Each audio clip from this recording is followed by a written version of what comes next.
અહીંયા કાયદો વ્યવસ્થા ખોરવાય એવી કોઈ પ્રવૃત્તિ અમે કરવા પણ નથી માંગતા।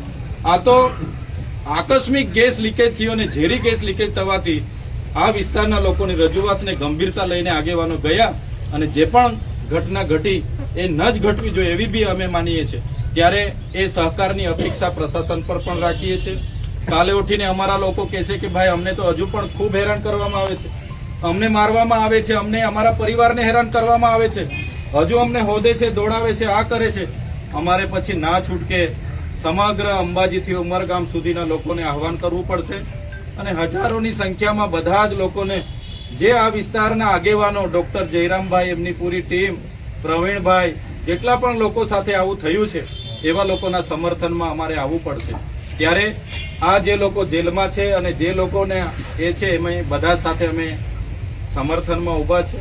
આખો સમાજ તમારી સાથે છે। આજે અમે કોઈ રાજકીય રીતે નથી પણ આજ સામાજિક રીતે તમારી વચ્ચે આવ્યા છે।